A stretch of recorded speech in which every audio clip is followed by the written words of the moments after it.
It's time for Real Talk with Brian and Dan, the weekly talk radio show dedicated to discussing important real estate topics, plus insight into the local community. With a combined experience of over 50 years as local real estate brokers from the East Side Real Estate Team at Keller Williams Realty Bellevue.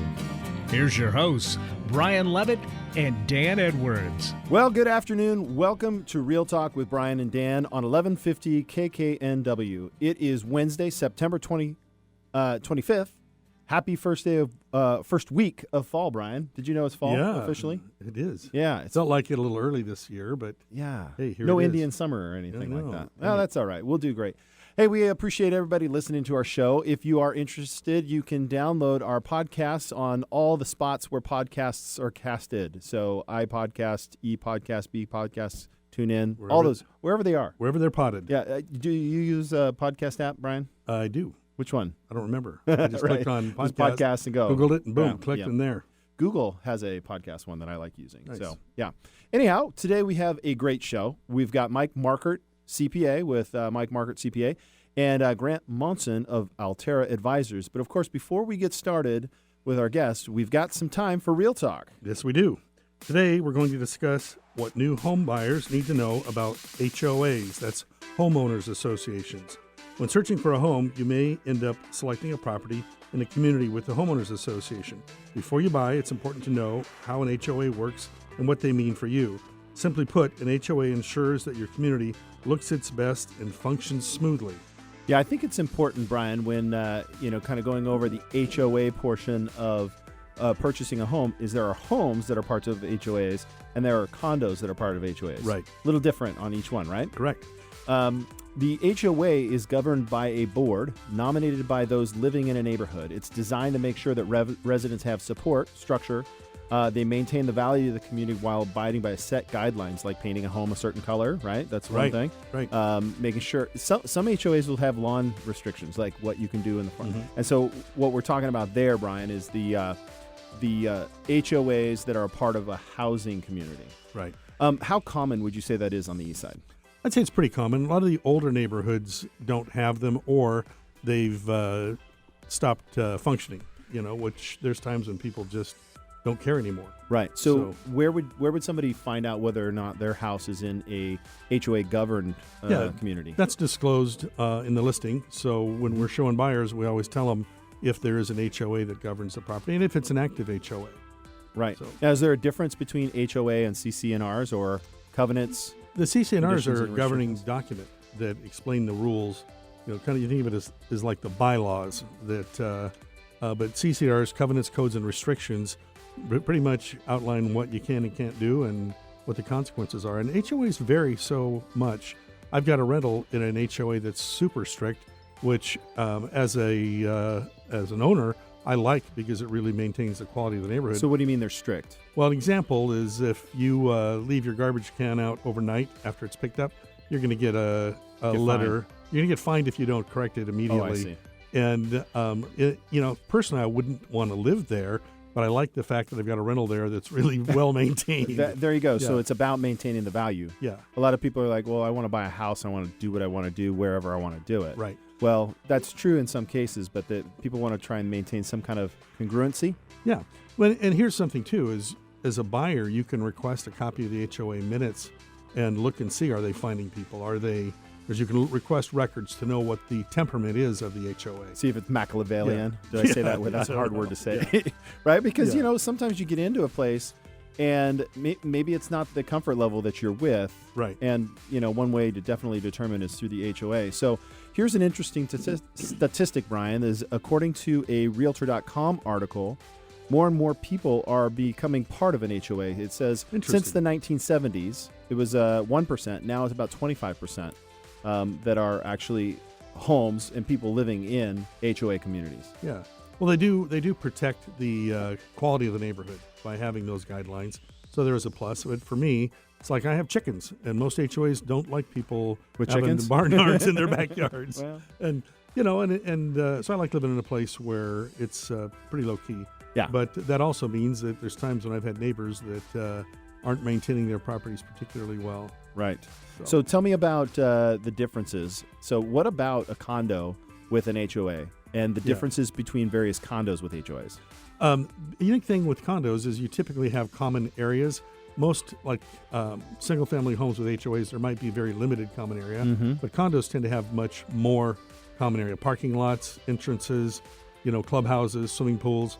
And so part of secure the HOA, features, right? Secure. Yeah, part of that is paying for the maintenance. So your HOA dues will cover the maintenance of those common areas. A common complaint that I will get from folks that are looking sometimes for their first-time home is they're like, I don't want to. This is extra wasted money. Why do I want to spend this extra money? Oh my! I did a market analysis for a client recently that has a HOA that's in free fall. There's a number of owners that are friends that basically took over the board and have eliminated homeowners' dues. So that sounds great, right? Because their dues normally were, $300-400 a month. They're down to like less than $100 a month. How's the complex? It's good now, but it's going to be in decline. Right. And so what's going to happen is, I think, number one, they're opening themselves up for liability. They're going to get sued by somebody, because what's happening is over time, there's not going to be reserve funds to pay when the roof needs to be repaired. Change the windows. Yeah, there's no money in there. Yeah, that's silly. So I think it's very short-sighted. So how does a buyer protect themselves from buying into a location where the HOA may be in danger? Dan, such a good question. I know. Under Washington law, a buyer buying into a condo receives what's called, if it's a resale condo, they receive a resale certificate. If it's new, they receive what's called a public offering statement. The state law requires the seller to deliver these documents. If the seller doesn't, the buyer has options to terminate the transaction. What are these documents? It's all the meeting minutes, the financial statements, any studies that have been done to determine if the reserves, like reserve studies. You get a peek into the quality of how well it's managed. And often this is a 200 or 300 page document that I like to encourage people to read every page. They don't do it, but I go They through do the have a highlights summary and have the highlights. They have the summary and read the financial statements. An example, I mentioned the condo where they're not collecting enough money. It'd be really easy to look at that and say, wow, they don't have reserves.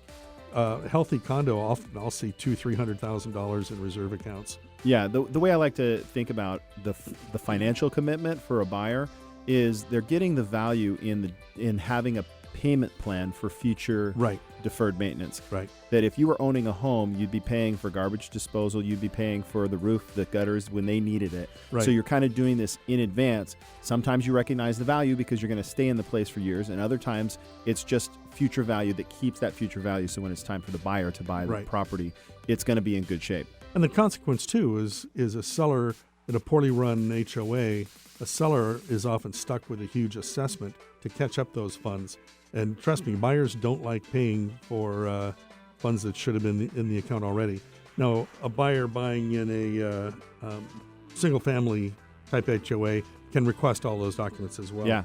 Well, there are a lot of benefits, obviously relying on a great real estate agent to help you sort through that. That's why we're here. So if you have any questions about your HOA or about buying a home or a condo that's in an HOA, feel free to reach out to the Eastside Real Estate team. Perfect. After our break, we'll be talking to our guest for the week. First up will be Mike Markert with Mike Markert CPA. We'll be discussing taxes and accounting, resolving issues, how, and going forward. We'll be right back. Right back.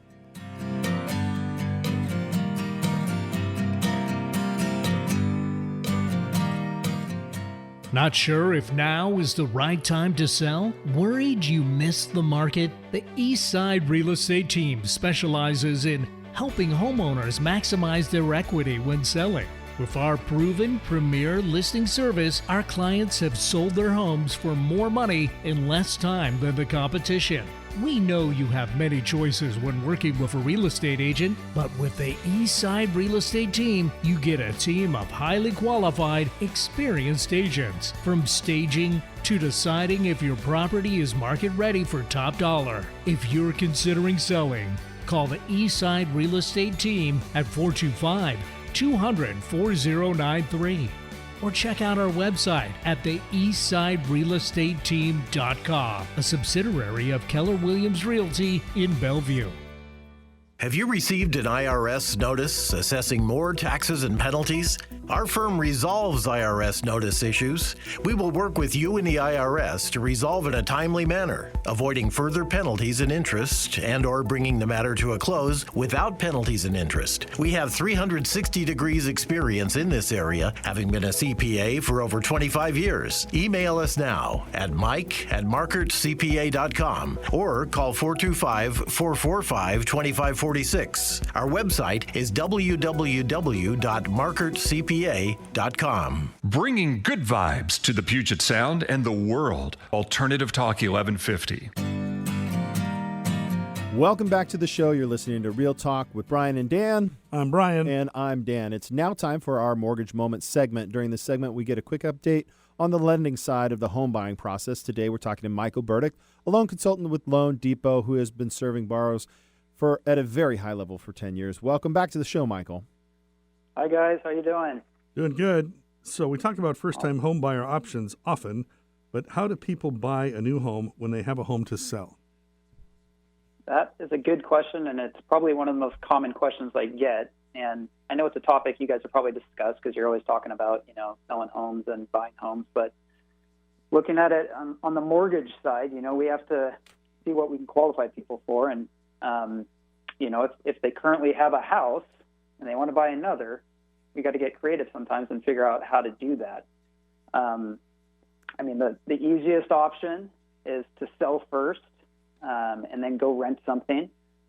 Right. And then they get the home. Other easy, and the other easy option money. would be to qualify for both. So, if you're going to buy a house but you already own one, we got to hit you with both payments. And if you can qualify for both of them, then you can sell that one later, your departure residence later, and not worry about moving twice.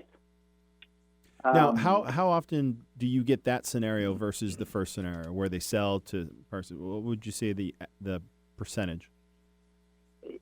It's not very common that people can qualify for two homes. Right. And usually when somebody is selling a home, they're wanting to move up, and a lot of times what that means is they want a bigger loan or a bigger house because their family needs have changed. They need more bedrooms, whatever the case might be.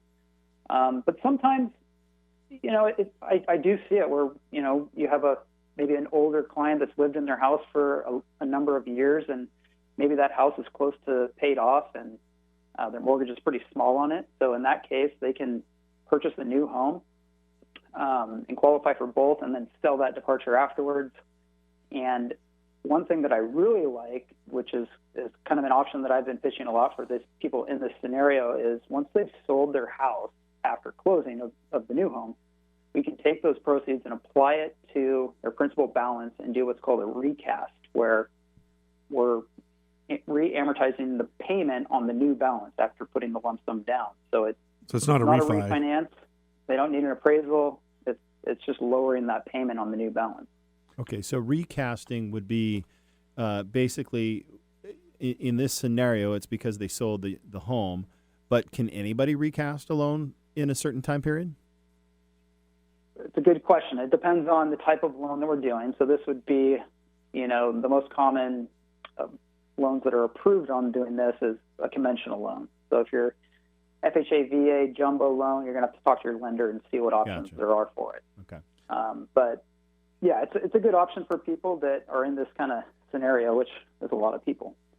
So before we run out of time, what about the option of renting out the first home? When can they use that income, that rental income, to qualify?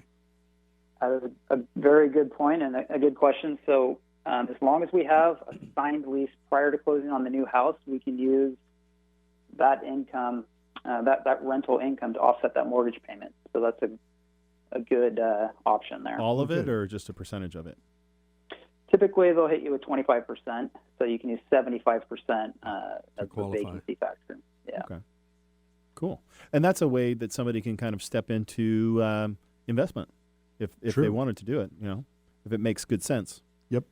Awesome. Yeah, that's a good point. On a new purchase, we can use rental income to qualify as well. So. All right. So how are we on rates right now? What's going on with that? And wrap it up with what people can expect over the next couple of weeks.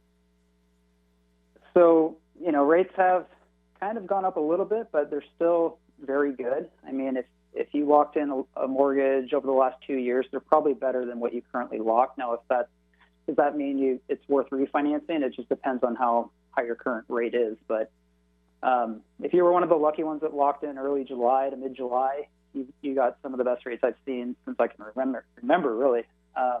Nice.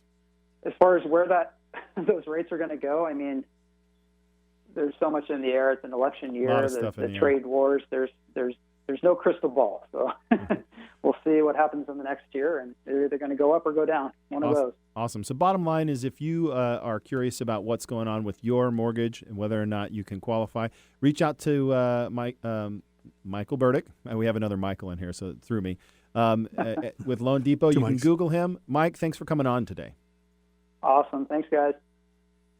All right. After the break, we'll be joined by Mike Markert of Mike Markert CPA. Come on back after the break.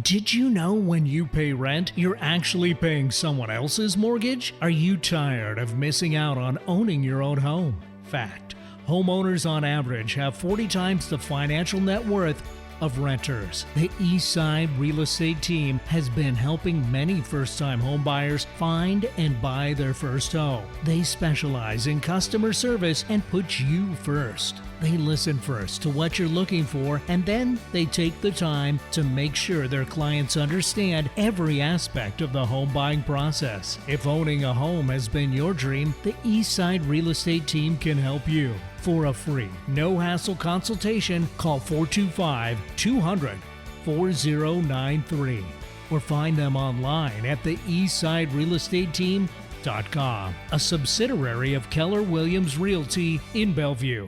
Have you received an IRS notice assessing more taxes and penalties?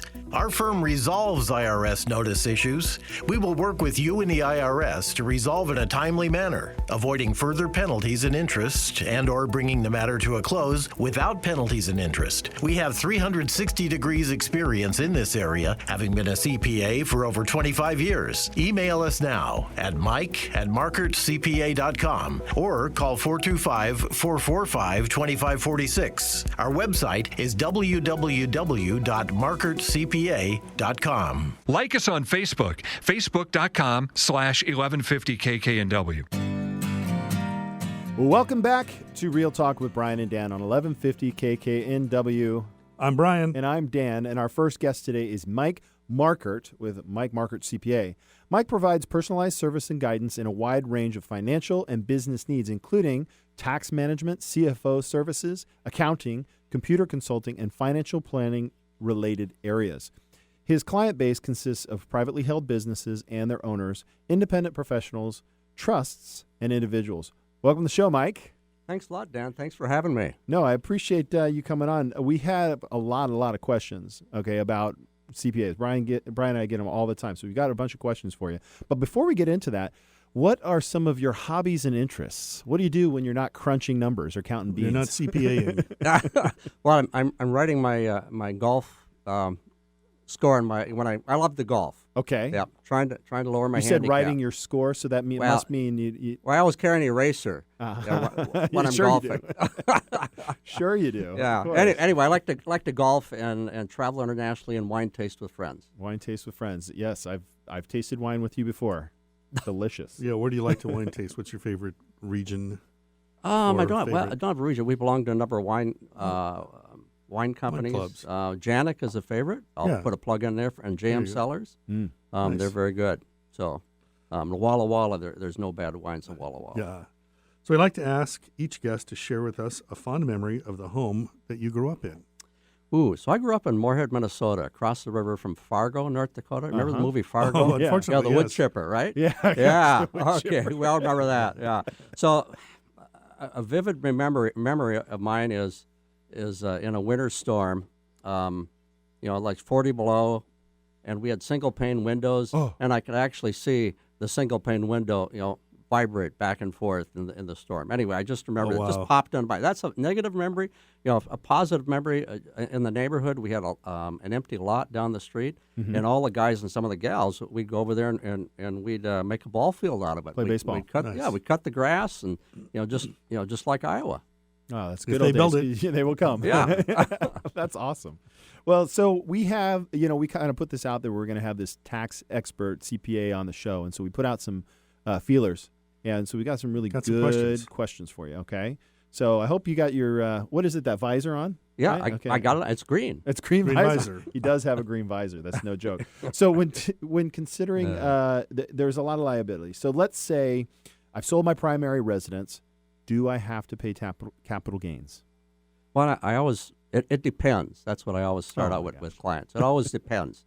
So if you sell your personal residence and you live in it 2 out of the last 5 years, you may be eligible for up to a $500,000 capital gain exemption. So basically, it breaks down to the selling price less the selling costs. You got to pay the commissions of the real estate guy. Yep. And of course, the excise tax of the state of Washington. All right. Yep. Then you subtract your tax basis. And then you subtract the capital gain exemption, and what's left is either a gain or a loss. And if it is a gain, you have to pay taxes on it. Uncle Sam wants the money. But if it's a loss, it is a loss, and you're not able to claim it on Uncle your Sam tax pays you return. back? Oh no, No. It we doesn't work that we way. have to talk to our congressman about that. Yeah, we get a rebate, right? Yeah. So you pay at the capital gains rate, though. Is that Yeah, correct? you pay at the capital gains rate, 15%. If your taxable income is less than $400,000, if it's more than $400,000, filing married jointly, you're at a 24% rate. Gotcha. Okay. So questions from our fan base.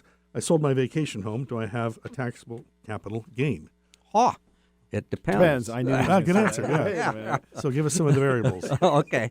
So when you sell your vacation home, yes, you will have a capital gain if you go through the equation I just discussed earlier. Sell price, less the selling costs, less the tax basis, and if there is a gain, you pay tax on it. There is no capital gain exemption with a vacation home or a second home.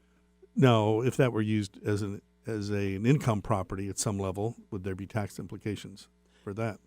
There With would. so many people doing the Airbnb, Airbnb, and such, if they put it into rental service. So that's a different gig. I Because assume that's a that- hybrid, right? It's a vacation home. It's a hybrid, and that really depends. So sometimes you can claim depreciation against it. I would. It all depends upon the circumstances whether we would claim depreciation on it, I guess. So I guess it depends. It depends. Yeah, Yeah. it depends. Yeah. There you go. Standard answer. Boxers Okay. or briefs? Depends. I had a joke in that there too. All right. So here's a question from one of our listeners. The home I inherited from my parents, we're going to sell. Will I have a taxable gain? It depends. Oh, we thought that might be the case. Yeah. So anyway, some of the circumstances that you go through when you inherit a property, the most important thing is you need to have a real estate valuation, and it's based on the date of the individual's passing. Okay. So who may do that valuation? You could have a real estate agent do a real estate comp for you. Okay. Yep. Okay, and that's acceptable. Or you could hire somebody and do an actual Sure. valuation. That's my real Appraisal. question is can people turn to us to help them with that? As licensed real estate brokers. Yes. They can. Good. Yep. You bet. Well, Yep. there you go. Something we Yeah. can do. So if you inherit a property, you get the valuation, and typically, if you hang on to it for 3 or 4 years, then once again it's the selling price less the valuation, and you may have a gain or a loss. Okay. So the value of the property at the time of death, does the basis adjust to that, or is that something different? No, the tax basis of the property is the basis at her passing, or Okay. at his passing. Yes, Okay. So that's a little different than if they were to sell it before passing away. correct. Yeah. Okay. So I have a rental property, but my CPA says I am unable to claim the rental loss. Why is that? Oh, gee, and I run into this. depends. Yeah, it depends. So I get a new client coming on board, and they just bought this rental property, and it's a loss, and the previous year they were able to claim the loss, but all of a sudden Amazon hired them, and their income is over the $150,000 threshold. So they're unable to deduct a rental property loss if their gross income is over the $150,000 threshold. Okay, all right. Very complicated stuff here. Okay, here's one that's kind of a hybrid of a previous question. It said, I'm selling my principal residence and would like to roll the gain or avoid paying the capital gains taxes by rolling it into my new principal residence. How can I do that? I get that question a number of times. People are, they're really being creative when they're trying to reduce taxes or escape Well, taxes. wasn't there, before the present law, wasn't there a deal where you could roll into your new home? Wasn't that the prior before $500,000? A good question. That law changed, I think, in 2006. The way that law read was if you sold your home principal residence and you had a gain and you purchased a new principal residence within a 2-year period, you wouldn't have to pay capital gains on it. Right. Well, that went away in 07 or 08. Oh, wow. The new law being if you lived in the house 2 years out of the last 5 before you sell it, then you could claim the capital gain exemption. I think people still think in terms of that old law, partially because real estate transactions are, typically stepping stones. Yeah, 5 to 7, 10 years apart. So they're still in that mindset sometimes. That's a good question. And nowadays we have a number of mature clients that have been in the home for 30 or 40 years, and they're selling their home and they don't know what the new tax law is, and they bring that up. Well, if I buy a new home within that 2-year period, can I escape paying capital gain taxes? Nope, the law's changed. Nope. Yep. So basically you still have to pay capital gains. You can't roll it into your future home. Yeah, you can't roll it but into you've got up to that $500,000 exemption. That's kind of sweet. Yeah. But one of the things that does come up and is a like-kind exchange. Yeah, a couple of my clients have 1031 exchange. 1031 exchange, and a personal residence does not qualify Can't as a like-kind exchange. So I'm gifting the down payment to my daughter and family to allow them to purchase a personal residence. Is the gift taxable? No, it is not taxable. It's just reportable. So that's the good news. That is good news. Reportable What's to the difference?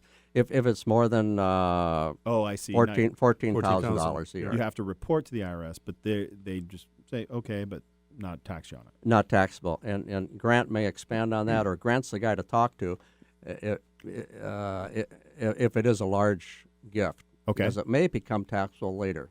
Yeah, which is why we kind of had these guys in together, because Grant will expound on some of this stuff a little later. So that's awesome. Yeah, very good. Here's a question. The new home I purchased has a mortgage of $900,000.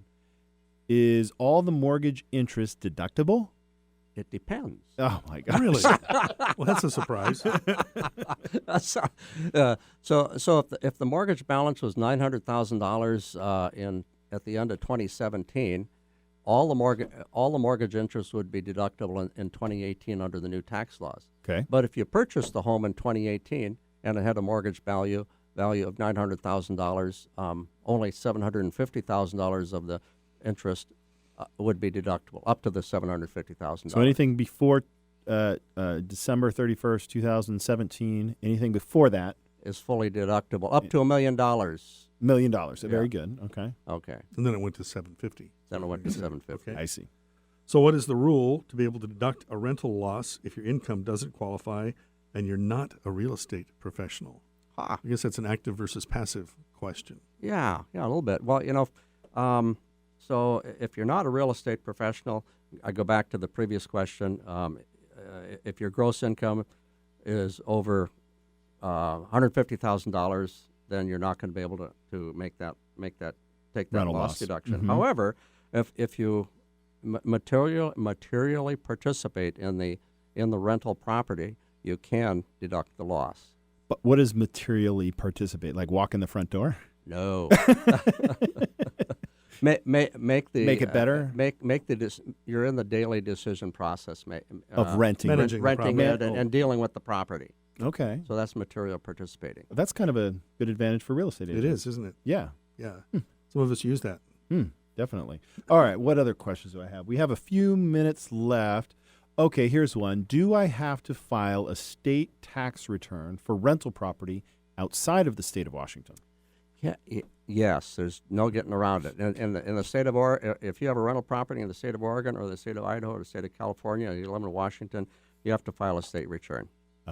Whether for a personal state return, a personal state tax income return tax for the return. for the State state income of, tax state return. of Idaho and the state of Oregon. Yes, you Yep. do. And Oh. California. And I've got California. rentals there, and guess what? There it is. that's interesting. Yep. So when someone passes away, what are steps to take to secure proper taxation going forward?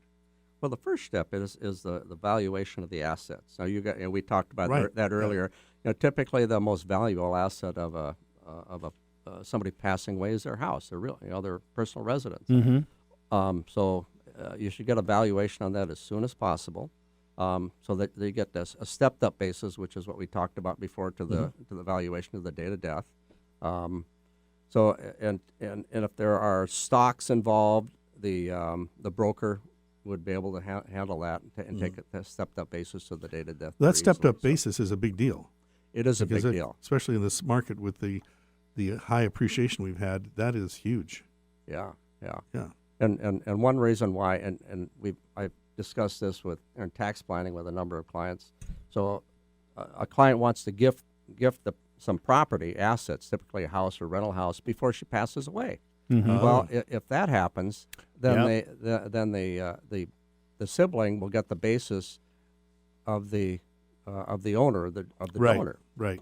and So and they won't get the basis. They won't get the advantage of the stepped up basis. So the advantage there is just to put a will in place, right? Put a that will in basically place. does it after death.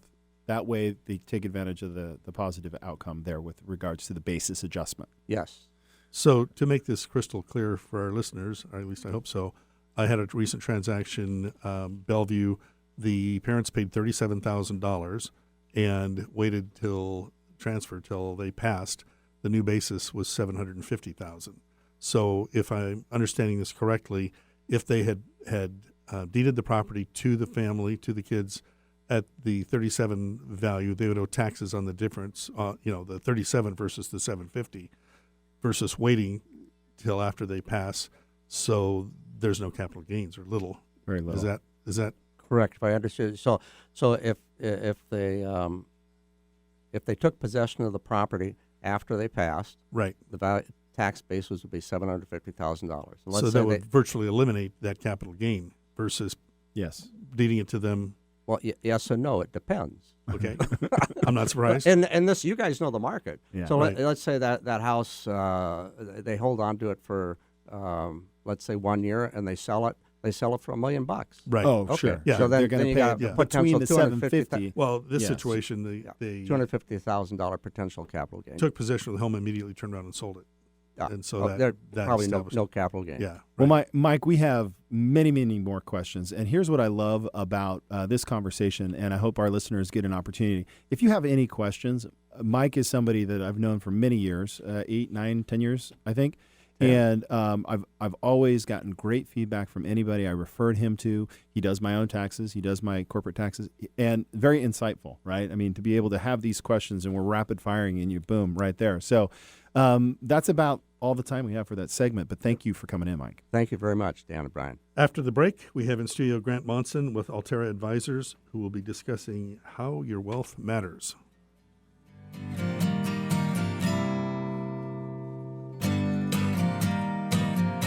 Not sure if now is the right time to sell? Worried you missed the market? The Eastside Real Estate Team specializes in helping homeowners maximize their equity when selling.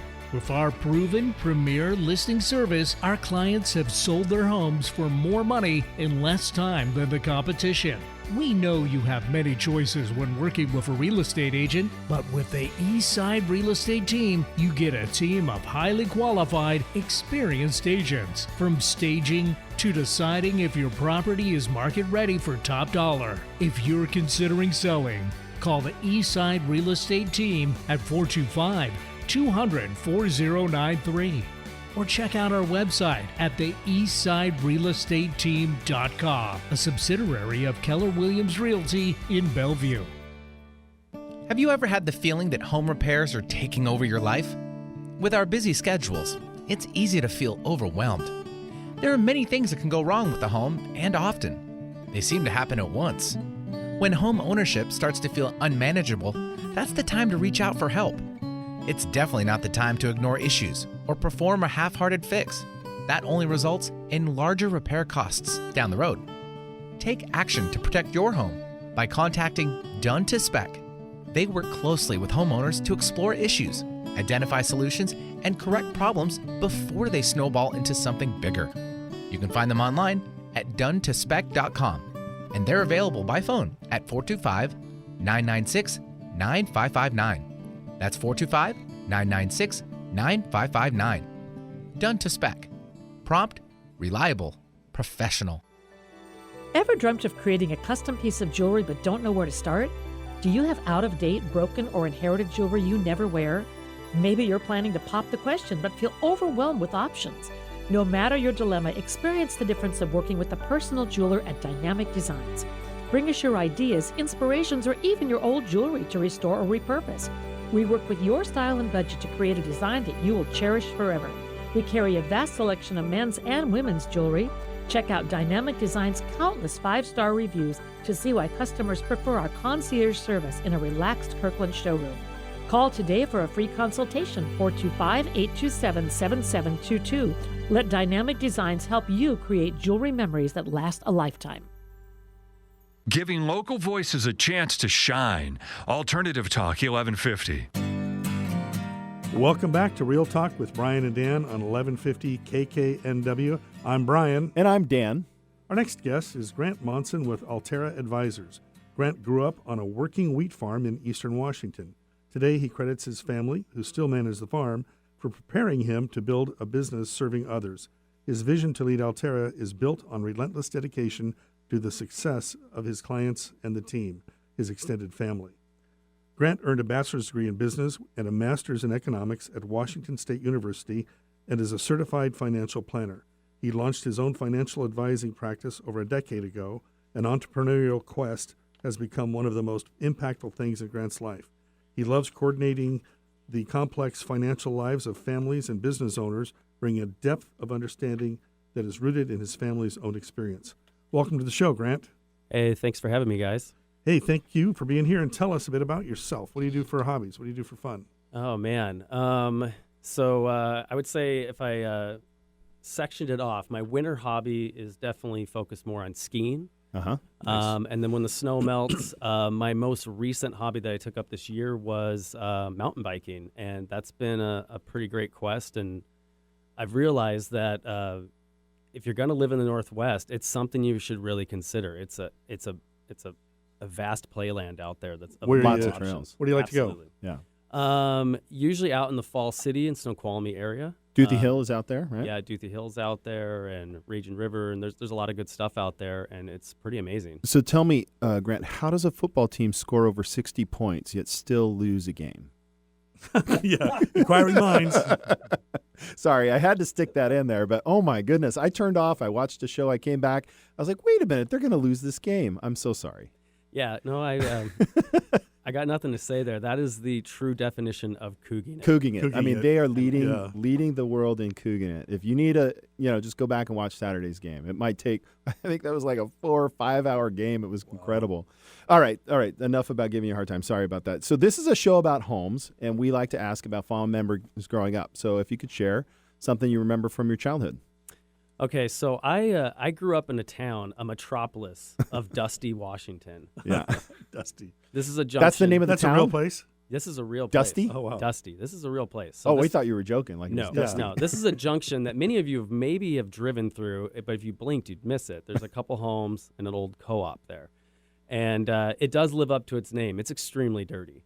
There's a lot of dust. It's very dry out there. And so I grew up out there on a farm there, and from my age 11 forward, my family built a house there out on some of the land we farm. And if you haven't been to the Palouse country, you got to go. It's absolutely gorgeous. And one of the things, a fond memory of our house is in the summertime, the sun would set over the hill, and we could be out on the deck. And over there, you don't want to be in the sun in the summertime. It's too hot. And so great shade over the deck. You could sit out at the deck after a long day of work, and you could see the sun setting down, settling over the hills.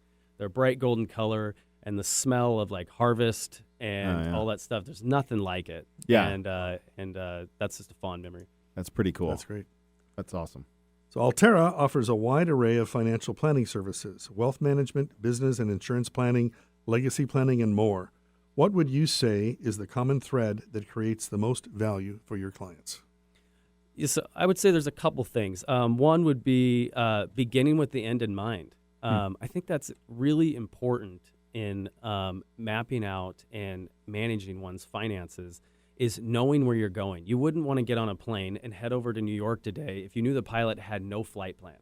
Right. Because if they get off even 2 degrees and not make any adjustments, you're going to end up in North Carolina. And so that's the same thing with the finances, is knowing where you're going is a big part of it. And then number 2 would be coordination. One of the big values that I think can often get missed is a lack of coordination amongst your finances. And through our financial planning approaches, we're able to pull together and help coordinate the various functions of a person's financial life, their debt, their real estate, their business, working with professionals like Mike on their tax situation and attorneys on their estate and legacy. And when you move your left hand in finances, it's going to affect the right hand. And so having a professional be able to look at that layout and have experience in planning is going to bring a lot of value and create a much more efficient outcome. So a lot of people, like realtors, right? People know a realtor. Everybody is a realtor. Oh, yeah, I've got a friend who's a realtor. That's the same thing in sometimes in financial planning. So how is your philosophy different than some of the other firms out there? Well, I think a big differentiator is really the approach of helping people align their wealth with their values versus the other way around. And let me give you an example of that. There's actually a case that I'm talking about tomorrow, and it's of a family that runs a manufacturing business, and they had 3 sons. And the 2 sons ran the company with the family, and the 3rd son was a dentist down in California. And so the desire of the family was to keep the business in the family and make sure that all 3 of the kids were treated equally at the time of the passing of the estate. Pretty standard stuff. Right. The attorney did some great work, put a will in place, divided it 3 ways, and everything looks pretty good. Except for they didn't really have good understanding of what the values were in that family. And so that actually was a catastrophe, because when that transferred, the 2 sons who are running the business were now in business with the other. You got it. Right. It was not well thought out. The professionals did not understand the values of what that family wanted and didn't create a good strategic plan to make this happen right. So the parents went in there to get the plan, thinking this could be equitable. Yep. Without really kind of understanding, like you said, the end in mind, which would be an equitable situation that allowed the 3rd son to get compensated for their estate, but not be involved in the business that he had no desire or ability to be involved in. You got it. Wow, and it makes for a real problem. And so on paper, it looks good. We got this great will. We got these great financial tools, if you will. We're going to put it in place for this family and they'll be fine, but that's not true. And so now you have 2 brothers working all of their life trying to rebuy the company from the 3rd heir back that the family already owned. Because he has a 33% share in a company, which means he has a say and all that stuff. So imagine your business, Dan, and I got to take 33% of the profits out of it every year for no contribution. Wow. How would you feel? I would not be happy. Exactly. So with coordinating the finances, beginning with the end in mind, creating a strategic plan, we're able to take a situation like that to allow the company to stay in the hands of the 2 people that are actually running it, and also make an equitable distribution to the other heir as well. Gotcha. Through some different strategies. So it makes a bigger impact, and now the family is not fighting. They stay together and move forward. Wow. Interesting. So, Grant, what are the top 3 questions a person should ask an advisor when interviewing them? I say number 1 would be, what services do you provide? So there's a lot of differences in advisors out there, and I really feel for the consumer because it's very hard to understand. Because there's a lot of difference between. There's a huge difference. There's people that are like our firm that's very coordinated, full, comprehensive financial planning approach. And then there's single-focused advisors that just focus on investments or just on insurances or that, and they don't provide planning, but sometimes people think they're getting that. And so it's really important to know what you're asking for.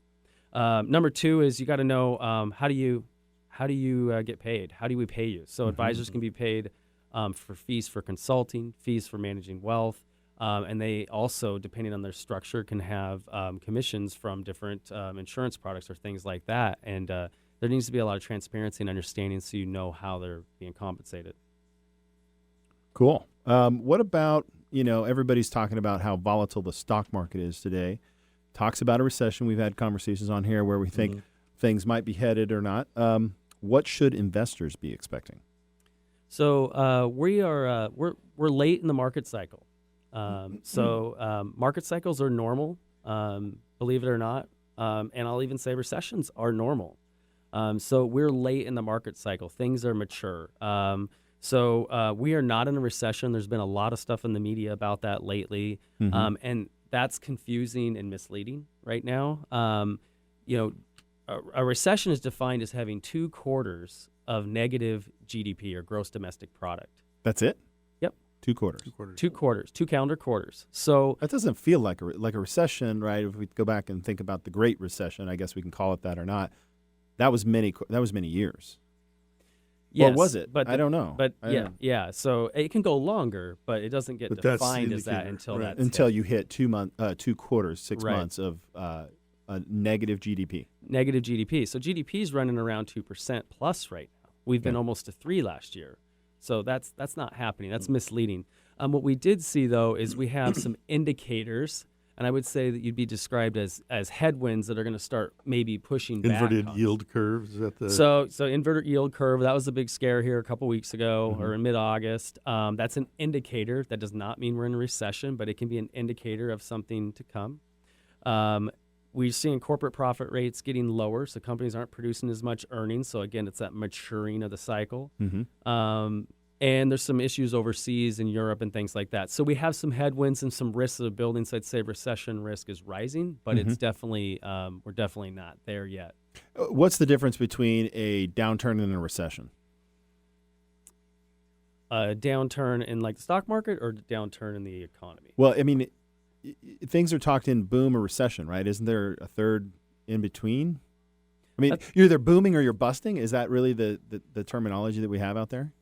Yeah, I actually can't say I know. Okay, interesting. A downturn would probably lead towards a recession, but I think people say downturn when they see things slowing or sloughing off. Right, a downturn. So I think about like the real estate market. Let me just use what I know, right? We have either a buyer's market or a seller's market. Yep. And then we have a balanced market, right? So do those market conditions exist in the economy? Yes, definitely. They're just different. Yeah, it's just a lot. It's just different. There's a lot more variables. Yeah, we could go down a long rabbit hole. Yes, on we that. could. What is one piece of financial advice you'd give to everyone? If I had to give one piece of advice that I'd spread across everyone, regardless of their status or economic status, I'd say be aware of the financial information you are getting bombarded with every day in the news media. Okay. It is toxic, and it can really cause and generate a lot of fear and stimulate your emotions to make decisions that are not based on good, intelligent planning. And I think it's just really important for people to remember that when you're watching the news, they are not there to intelligently inform you about your situation. They are there to grab your attention so that you'll watch them and get their ratings up. Right. And it's okay. I'm not saying you can't get information there, but it's very emotionally and fear-driven. Right. That's great. Tell us how our listeners reach you. How do they get a hold of you? Best way to reach us would be on our website. That's alteraadvisors.com. Again, that's alteraadvisors.com. Thank you guys for having me. Brad, thank you so much for coming in today. Hey, we certainly enjoyed the conversation. You're listening to Real Talk with Brian and Dan at 1150 KKNW. After the break, we have some more Real Talk, and I, of course, have some great final thoughts. We'll be right back.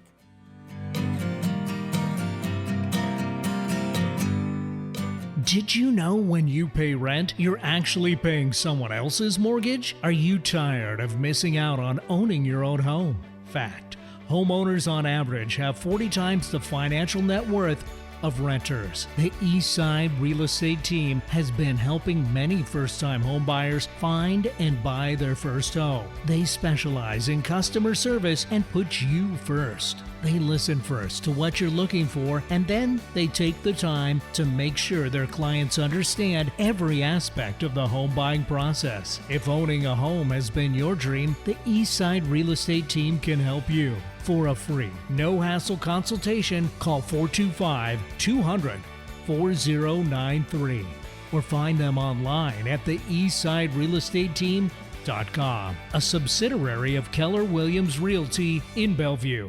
Have you received an IRS notice assessing more taxes and penalties?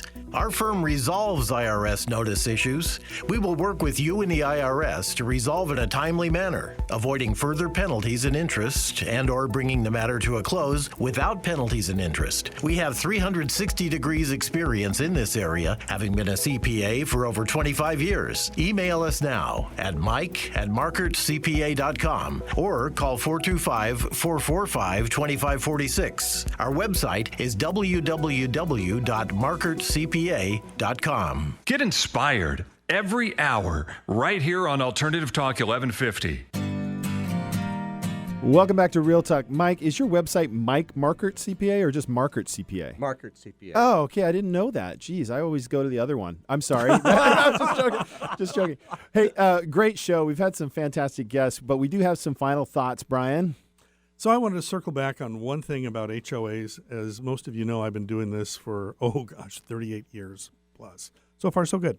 But what I always tell my clients about HOAs is whether it's a good one or bad one, the best way to make sure it's a good one is volunteer. Get on the board. Have a voice in the process. They're always looking for people to serve.